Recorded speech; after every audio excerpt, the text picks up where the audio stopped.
Hey there, guys. This is regarding what's been going on with my mom's health. Is she's now on life support. So anything you want to do to help the channel, like become a Patreon, the GoFundMe, or hit me up at PayPal, please do. I really need the help because I don't know how I'm going to live if something bad happens. If you want some prayers and wishes, please do too. And I hope you guys will enjoy this what if. So I'm going to get started just so I can get you guys a new what if out. This is What If Naruto Accessing Some Lucoa, Part 1. I hope you guys will enjoy. It's been about a week after a young 3-year-old Naruto was thrown out of his own orphanage. He looked at the village gates and is now running away into the forest since he saw no more reason to stay in the village. After all, they all hate him and his only friend has been way too busy at the academy to talk to him lately. Running about half a mile away from the gate, he heard a voice. He quickly walked up to the voice and quietly to see a young girl in a bag. Realizing what's going on, Naruto quickly jumps down to the ground, slowly getting to the bag and grabbing it, and trying to run back to the village. But on his way, he was stopped by a ninja, a much older looking man. He took one look at the boy and saying, "Well, you picked the wrong place and the wrong time to be here, kid. Oh well, it's time for you to die," as he quickly sent a powerful fist strike at Naruto. He had already thrown the girl away to protect her from the attack. He raised his fist to block with his own body and Vale hoped it would save him from the hit. But then he realizes there's no impact. Time around him had stopped, as if nothing was moving anymore. Just then, a golden circle appears. Seeing it, he instinctively reaches out to touch it, as it seems to suck a weird golden energy from him, as it keeps draining and draining until he felt like he had nothing left. He dropped to the ground, panting hard and heavily, because he was so weak. He didn't realize what was going on. And before he could fully feel the effects of the weakness of all this being drawn from him, it returned to him just as quickly as it left him. And he stood up, realizing he was fine by patting himself. Then turning, he saw a beautiful older woman standing in front of him. She smiled at him, saying, "I see you're my contractor. It's nice to meet you. I am Lucoa." Naruto shuddered, saying, "Are you going to kill me or harm me too?" She's saying, "Heavens, no. No, no, no, little baby. I would never do that." Naruto said, "So are you going to hate me like everyone else does too?" Not and Luco's face turned dark, thinking, "What? Why?" and trying to get the information. But her only thought process at that point was, why would anyone do that to a child? Especially at his age. She quickly calmed herself down so she wouldn't scare him. She bent down to the boy and saying, "No, I'll never hurt you. In fact, I will protect you, help you, see you grow, and will always be there for you no matter what." After hearing that, Naruto breaks down crying, quickly hugs Lucoa, and she pats his head until he stops. He looks at her and smiles, saying, "Thank you so much, miss." "Lucoa, my name is Naruto."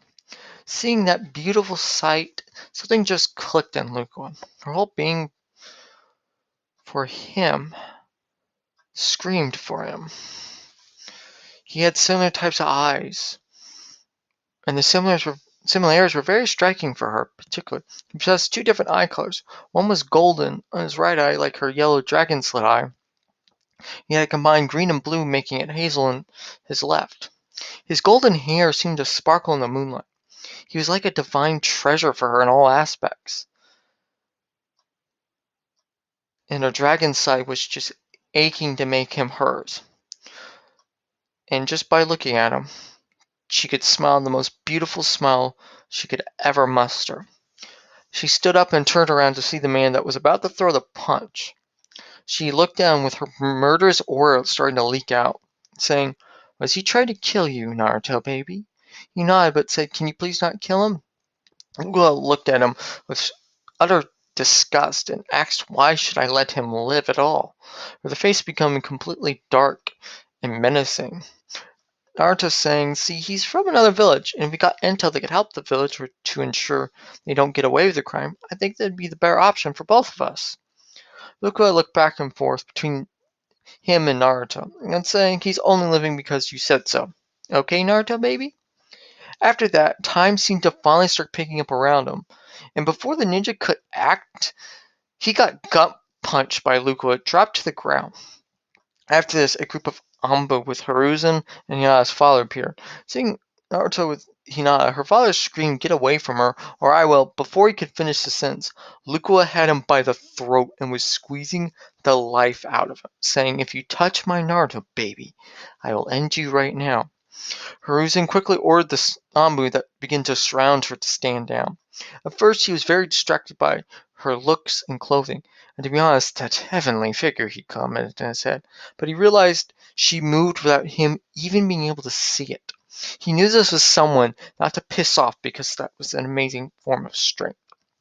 Hiruzen said, "Please, stop. May we talk?" That's the girl's father.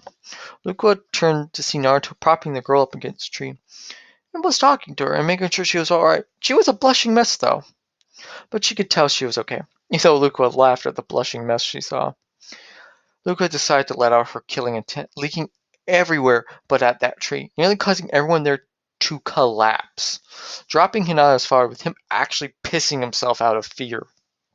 Luca turned and she kicked him full force to the side.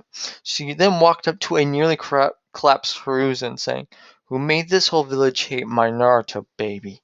You have 5 seconds before I erase it all. So tell me, who?" Without even hesitating, because Hiruzen knew he was about to play with the whole village's lives, said Donzo. Lucoa saying, "Good. Now where is he?" Hiruzen just handed her a scroll with the route's location on it. She said, "You all will stay here until I get back, or pop goes a village. Do I make myself clear?" They all nod. She walks up to Naruto and she asks, "How is she?" He responds with, "She's okay, but I can tell she has some bruising." Lucoa smiled, saying, "That's okay." A green circle appeared and Hinata got healed and felt better, saying, "Thank you so much, miss." She smiled, saying, "Lucoa." And she bent down and whispered in her ear, "If you want to be around my divine treasure at all, that being Naruto, you have to earn my blessing by being utterly loyal and faithful to let nothing come to harm him, even if it kills you. Do I make myself clear?" Hinata smiled, a crazy, blush-filled smile. I was thinking the same thing. My name is Hinata, by the way. And by hearing the confirmation, they both smiled at each other sweetly. Luke was saying, "You're accepted." She got up and saying, "Okay, I'll be right back. Keep my Naruto baby safe, little Hinata." With her nodding to Lucoa, she disappeared and reappeared in front of the base, thinking to herself, "I should probably get all the evidence of his dirty deeds, since most likely he has accomplices here and there, and elsewhere. So I think I'll just store the bodies in that defined dimension space? Or is it just dimension space? Who cares? That should work out anyways." Just waved your hand and nodding, with her cracking her knuckles, saying, "This is for messing with my divine treasure." Within a second, all the root that was in the base and Donzo were dead, thrown into space, into the spatial dimension. Luca took all the documents and read them. And always some of them with more important things like this Sharingan, this cell info, including these cells, and various items in technology based on that. Even taking the ones Donzo had implanted on himself, thinking could help her divine treasure later. She put the rest into a pile. This was a list of his crimes and deeds. Once she stored them all away, taking out a list of people that will die tonight, that she made, that helped him harm Naruto. It was the two elders, many random shinobi, a few civilians. She went here and there, and when she returned, it had only been 3 minutes. Luke was saying, "Call a meeting with everyone. You need to. But I will warn you, the elders are dead, and I am taking Naruto baby with me. Do I make myself clear?" They all nodded frantically, because they didn't want to die. After a bit, they all were in a meeting room, with Luca holding Naruto in a cradle position underneath her mighty chest, while he slept, with many, especially the men, and they were wishing they were in that position, though they would never voice it out loud out of fear of death right now. Luca spoke up first. "I am a dragon goddess. Well, and former dragon gods to be exact. And I formed a contract with Naruto from an ally. It was set in order to keep him safe. My duties are to protect him, guide him, nurture him, and lead him on the right path. He chooses to follow. His choice. For that reason, as she leaks out killing intent that makes everyone in the room poop themselves, I'll be granted full access on everything, even your forbidden things to help him. To make myself clear, they all nod in unison. Next, she dropped all the bodies from the slaughter. Seeing all this, the civilian council just throws up, with Lucas saying, "These are the people that have died tonight for harming and hurting my Naruto Bay." Next, dropping a sea of documents on the table, minus the one she hid. "Here is the proof," Lucoa said. Got up and saying, "Now this." Creating a contract in the air. With her saying, "You will all sign this, and if any of you breach this contract, your lives in this village will be over." They all read the conditions she set, with things like, with many different things. Like everything she needed to take care of Naruto, do not make him a pawn or tool of any side, faction, village, or the leaf itself.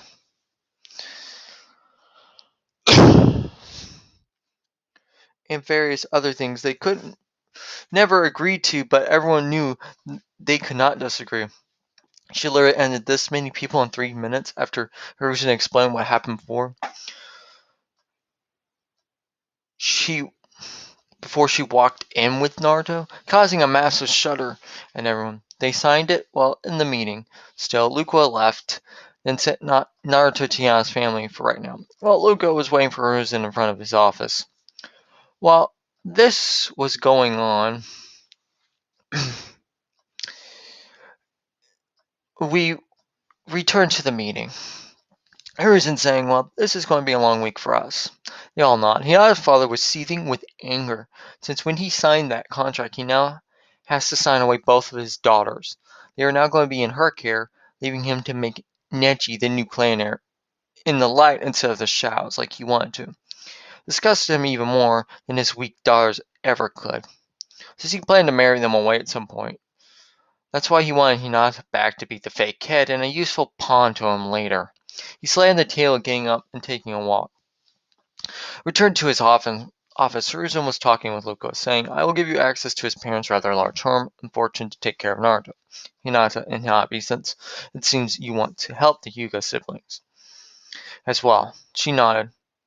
Hiruzen, just before continuing, thanked her immensely because he'd been trying to get her away from Hinata's father for so long, but could do nothing. After that, he says, "Okay, here's the key to the front door. Let Naruto use his blood to loosen the seal. You will have access to his father and mother's library. I know what's in there, but by next week I'll have everything else you requested, Miss Lucoa." She nodded and left. Now, we are coming back to just before the meeting. Naruto went with Lucoa while Hinata was walking with them. I was talking about her sister at the time and their treatment by their dad. Luca asked if she wanted her sister and herself to live with them, since it would save them too from a terrible fate she could see coming, since Hinata was clearly dealing with too much stress and abuse from her father. Hinata nodded and said thank you to Lucoa over and over again. Cutting back, Lucoa appears walking to a front door, albeit to see both of the girls fighting over Naruto's attention. Lucoa walked up to Hinabi, saying, "Do you know what I told Hinata?" Hinabi made a sweet smile, saying, "Yes, and I'll do anything to protect that happy look." As she blushes a bit, holding her face, Lucoa giggles at the action, saying, "Then you're accepted as well." She smiled at the little girl. Hinata's mother come up to both of them and come up to the girl group, saying, "Thank you so much, Miss Lucoa. You freed my daughters from a terrible fate. All I ask is if it's okay if I see them from time to time, including what seems to be my future son-in-law." Her, Hinata and Hinabi's mother smiled at that fact. Luca nodded and said, "No problem. But as for the son-in-law bit, he's a bit too young for that, don't you agree?" Taking a deep breath, saying, "Well, Naruto, Hinabi, let's go. Alright?" They all nodded. Getting to the house, once there, it shocked even Lucoa. Apparently, Naruto's parents were not just loaded, but had some amazing luxurious taste. 10 out of 10 stars. High praise from my former dragon goddess. It was a medium but well-made three-floor mansion on the outside. It was white with gold various patterns adorning it. It had statues of a toad and a knight near the door. Plus the trees hit it perfectly. Naruto screamed, "We get to live in this?" Luca saying, "Yes, we do, Naruto, baby. Now, I need you to put a drop of blood there." Pointing in the air in a weird spot. Naruto, not really understanding, but did what he was told. When the drop of blood fell, a ceiling matrix barrier recognized it, making a small hole. A golden circle with a green one appears next to each other. Luca is saying, "Place your blood on the golden circle, everyone, for that seems to be permanent access to the house instead of a guest access." Everyone nodded and placed their blood on it. The circles disappear. And Naruto had to ask, "Luca, how did you know that?" He smiled, saying, "I just knew. I'll explain it later once you're at least 6, okay? I'll take over managing the circles and anything else related to it for right now, okay?" "Naruto, baby?" He nodded, but finally asked, "Why did you call me Naruto, baby?" as he gets a little pouty. Luca crouched down, saying, "Simple. You're my contractor. That's why." Naruto pouted again, saying, "I'm not a baby." She smiled, saying, "You're not, but you will always be my Naruto, baby." As she squeezes him in a tight hug. If any man or certain women were around, they'd be jealous as hell to see what Naruto got. I even go seeing a blushing mess. Seeing two slightly, possibly jealous girls pouting, saying, "We can give good hugs too, baka." Lucoa laughing at that reaction. They enter the mansion to see some luxurious furniture and housing equipment, with the same circles on some of the items. Noticing the old energy leaking out, Lucoa smiled at that, realizing who Naruto's mother was.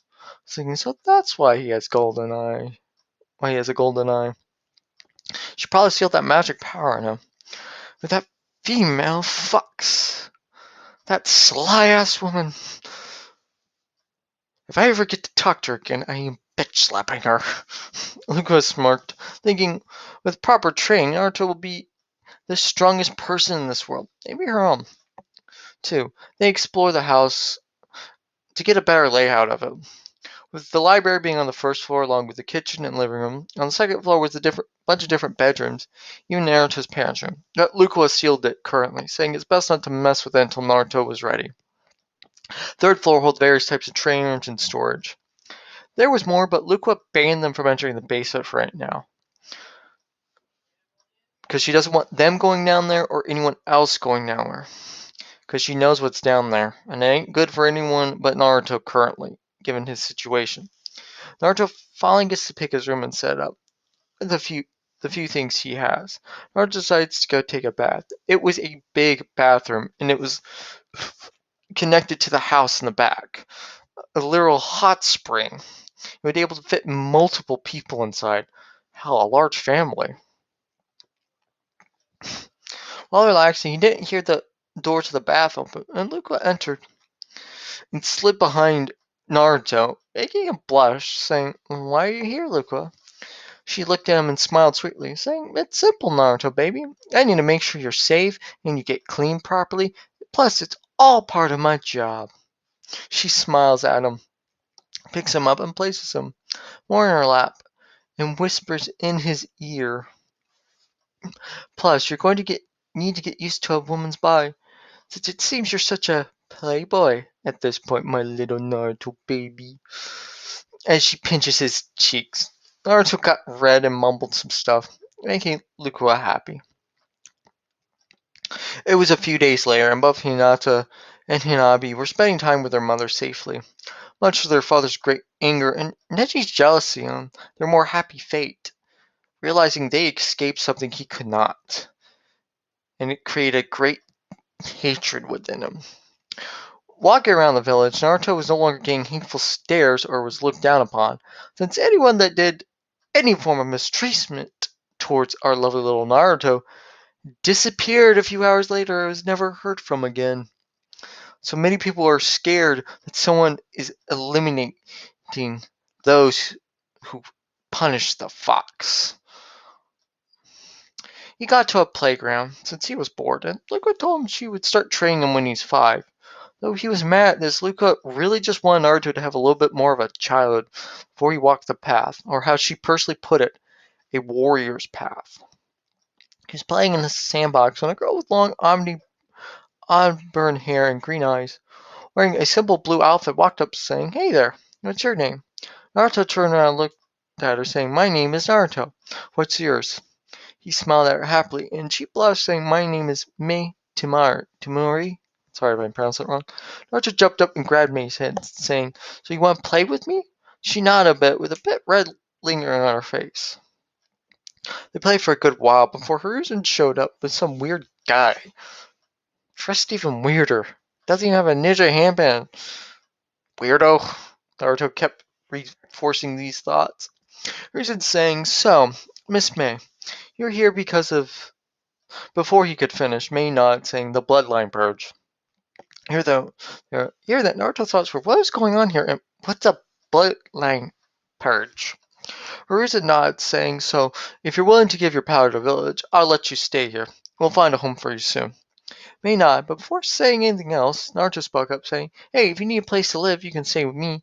After all, it's pretty big and spacious and huge," and he kept describing it to it while he smiled at May.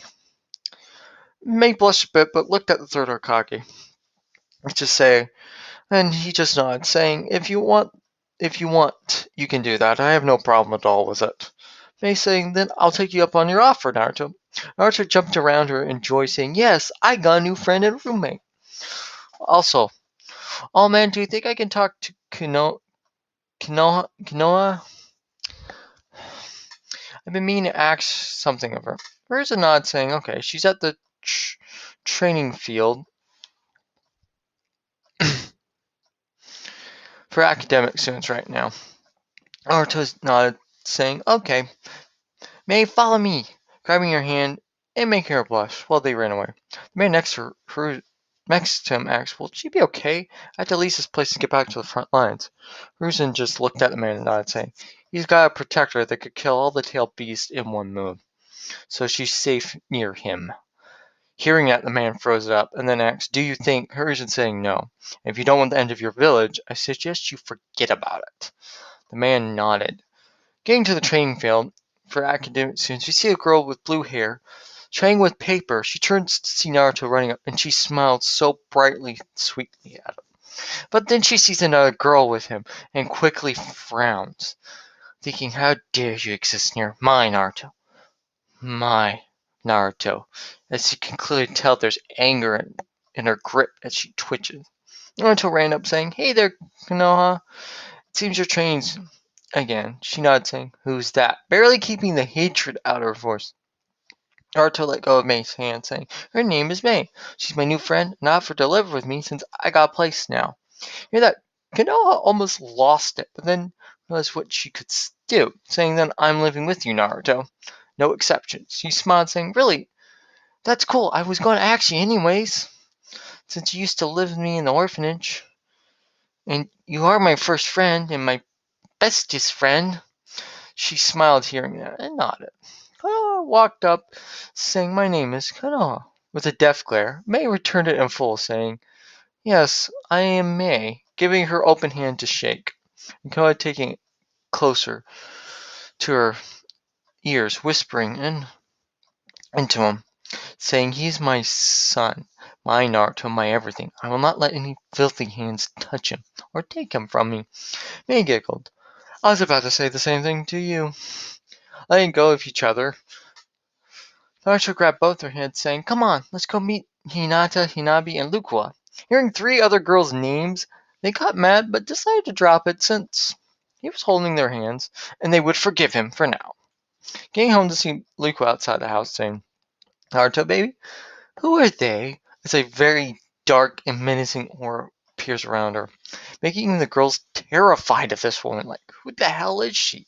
Naruto just being oblivious to all this, saying, "This is my old bestie's friend, Konoha," pointing to her. "She's 8, and my new friend, May. She's the same age as me. Can they live here with us? We got plenty of rooms, and I'd love to help them out." Lucoa nods, saying sure. Go inside, Naruto. I have to set them up first. Making the golden circle appear, telling them to put a drop of their blood on it.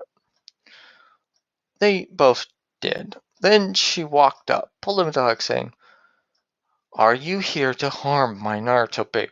While slowly crushing them, causing great fear in them. But Konoha stood her ground, saying, "No, he's my son. The only reason I live for now. I am trying to get stronger to help him in his dreams." May saying, "In a short time he's become a son to me as well. I was very depressed after seeing many of my people in my village die, even my grandfather. So, in that dark, depressing cloud that was my life, I walked up to him just to see if I could pass the time. But when he turned and smiled at me, it was like a new spark had happened all over me, and I finally could see again." After hearing all that, Luke was saying, "You've been approved of for now. Welcome home. You can go pick a room on the second floor. I'll let you go into the library in a few days, okay, Kanoa?" She nodded and walked in to see this Hinabi and Hinata girl, with every girl giving a look of death, sending a psychic message. He's my friend. Well, Naruto is completely oblivious again to all of this, thinking he got so many new friends, without realizing he was doing something most men would kill for, even though he just friend-zoned them all. It was nighttime and Luca was sipping coffee that she made, while Naruto was napping in her lap. She made a rule that he had to spend time with her every day, no matter what, since she was his guardian, was the excuse. She told him, but her thoughts were different. Thinking to herself, "I have accepted those girls for their loyalty to Naruto, but if they ever harm my divine treasure at all, or try to take him without giving my full approval and acceptance of sharing my treasure, they will die and I will wipe the world's memory of them." She stroked Naruto's head multiple times to calm herself, with the words "divine treasure" repeating over and over again in her heart and head. She thought back to why this happened to her. Putting her more controlled thoughts together, it was simple. She just lost her best friend, was about to give up everything, and was shamed by all the other dragons since it was unbecoming of a goddess to mourn and act like that at all. But then she comes to see a boy going through even worse treatment than her, and that smile, just that smile, is brighter than the sun like her friend. It made her whole once more, and for that she's willing to destroy this whole world to keep it safe. Plus, she has to promise to fulfill that contract. Also, letting him go down in the basement once he's mastered enough of his magic would be best.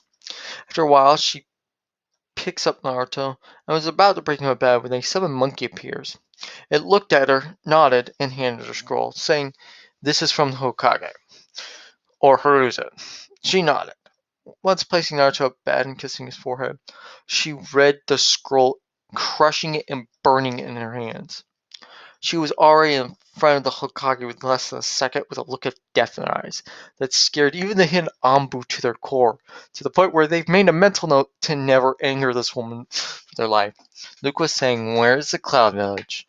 I'm ending it right now, because they dare to demand my Naruto baby." As her thoughts going, "My treasure, my divine treasure, I'll kill them."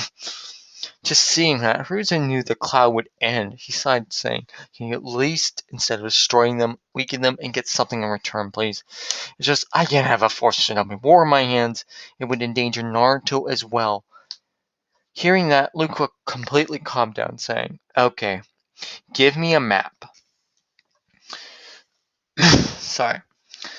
Handing her one, she disappeared. A moment later, she reappeared at the Cloud Village gate, with 4 Cloud Ninja trying to stop her, with one of them getting turned to dust from a simple flick of her finger, another one getting his head punched off from a jab from her. The other 2 tried to run, but before they could, Lucoa appeared behind them, ripping both their arms off, then quickly kicking them into the gate near them, crushing them.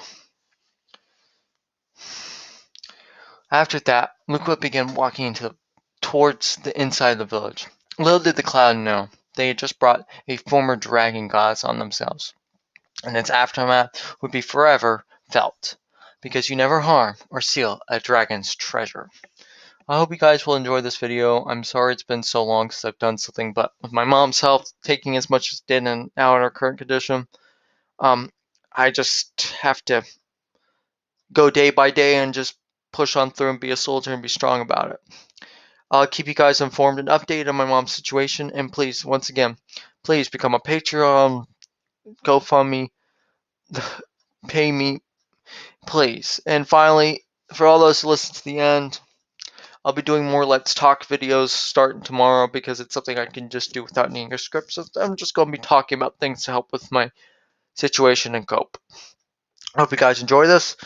This is Real Guy signing off.